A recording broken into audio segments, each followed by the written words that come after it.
Everyone, welcome to the Empath Tarot. It's another love reading, timeless and general. Take what resonates lang po, maybe some part of the reading, makaresonate kayo.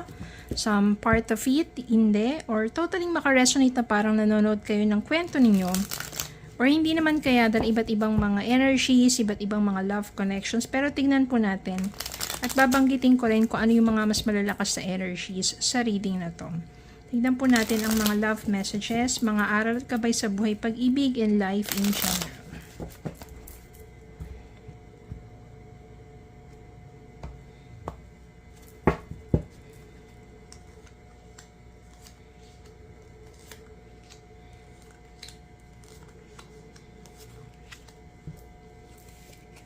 The Chariot, Queen of Swords, the Moon, the Magician, the Hangman, Ace of Swords, the Chariot. So, ibig sabihin nito, may mga obstacles or sabihin natin ng mga challenges sa relationship ninyo or sa connection ninyo. Pero malalagpasan nyo rin yan. No, parang minsan, parang on and off kayo, or may mga sabihin natin, hindi pagkakaunawaan. Pero, ma-overcome nyo yun. Dahil nandyan yung, kumbaga yung pagnanais ninyong dalawa na i-work out talaga yung relationship nyo. At the end, pagiging successful naman yan. So, magkakaroon ng more of, sabihin natin, hard work, no, effort pareho sa part ninyo. Queen of Swords, itong connection na to, it's more of hindi siya ganun ka-emotional. Kaya I can sense here na mas tong connection na to, it's more of air signs. Ano ba yung mga air signs? Gemini, Libra, Aquarius. Sila yung mga air signs. Yung parang mahal mo yung taong to pero hindi ka ganun ka emotional.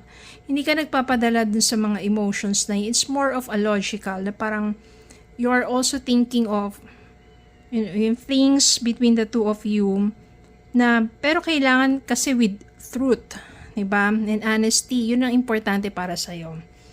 Kapag once na makitaan mo siya ng yung parang lies or yung mga ganong signs, madali para sa'yo to step back. Kasi hindi mo masyadong hindi ka ganong ka-emotional, hindi ka tulad ng mga water signs na. So, the Moon, sometimes may mga dito, katulad nga dito may mga fear. Kung ano ba mangyayari sa connection ninyong dalawa. Kasi, syempre, lalo na kapag nagiging deeper ng inyong connection, sometimes may mga fear yan. What will happen in the future? Diba? Pero you still manifest na mag-work out talaga. At in the end, magiging kayo. As in, you will end up together for a long-term relationship. Kaso lang, ang isa sa inyo, parang nafe-feel na hindi nag-grow ang inyong relationship. Yung parang nakastuck lang sa gano'n na routine. Kailangan dito, Ace of Swords, kailangan merong clarity. Kailangan mag-usap kayo. Kailangan express nyo yung thoughts niyo about your relationship in order for it to grow. Kailangan may mga plans, excitement, new ideas on how to enjoy each other's company. Hindi yung parang nagiging routine na lang. Tignan pa natin ang mga Queen of Wands and the Tower.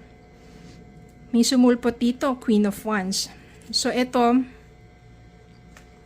kasi dito parang nangyayari. Ito yung magiging challenge sa inyo. Since na parang nagiging routine na lang inyong relationship, walang excitement, papasok yung someone. Someone is very energetic, full of passion, yan. Full of, yung parang gusto niya palaging may adventure, and yung excitement, papasok tong taong to. So, kapag ang nangyari dito, hindi ninyo na-overcome to, magiging third party mawawasak talaga yung relationship ninyo. So, kailangan, in order for you to have a stable relationship and secure relationship, kailangan palaging nag-uusap. At the same time, magkaroon kayo ng new adventures. Hindi yung parang routine, ganun lang yung ginagawa ninyo. No, wala man lang mga bagong mga experiences or excitement, 'di ba? And dapat talaga na bago pa tuluyan na mawasak, no, magkaroon ng panibagong, sabihin natin na excitement sa inyong relationship. Ace of Swords, new plans, new ideas, diba? Think of something na mas magiging mapupuno, no, ng energy ang inyong connection. And ayan, 9 of Cups, it will be wish fulfillment. No, parang I can sense here dito na it's between the two female, no, or nandito sa LGBTQ. Yan, it's two female. Yung connection na to.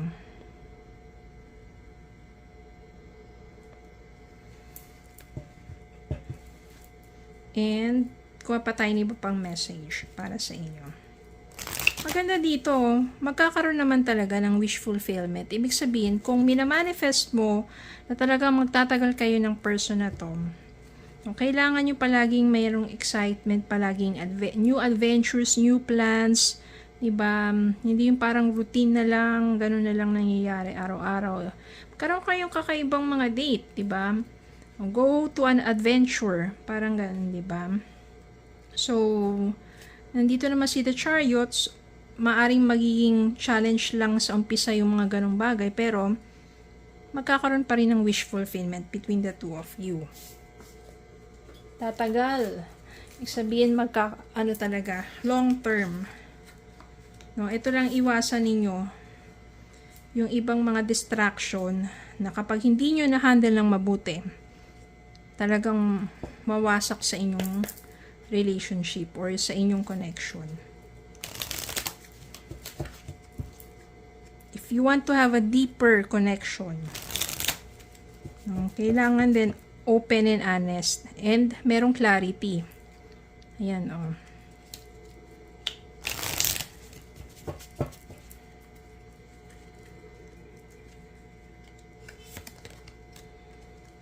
Take a leap of faith. Only when you're willing to step out of your comfort zone will you reap great rewards. Ayan o, minsan kasi nasa comfort zone lang kayo eh. Minsan, you have to step out of your comfort zone. Kaya nagiging boring, kaya nagiging routine. Now, step out of your comfort zone so that take new adventures, magkaroon ng new excitement at adrenaline. And some surprises, mga ganon. Okay, and one more. You are enough. Para sa iba dyan, no? The person you are meant to be with will love you the way you are. You don't need to change. You don't need to change. You are enough. But somehow, kailangan mag-evolve din in order for your relationship to grow. And yung sa iba, make the effort. This love is worth taking risk. You are called to move forward. Take the effort. Ito na nga yung sinasabi. Take the effort. Take the effort, no? Some surprises, new adventures. Palagi kong sinasabi, new adventures together. Kasi it will create bond. Okay? So, maaring yun talaga yung message ng reading na ito. Stronger bond para hindi mawasak at magkaroon ng wish fulfillment sa connection ninyo at for long term to step out of your comfort zone and make some effort para hindi maging boring. Okay, so yun lang po. Maraming salamat po for watching. Please don't forget to like, share, comment, subscribe, follow me on Facebook and YouTube. Have a good day po and God bless.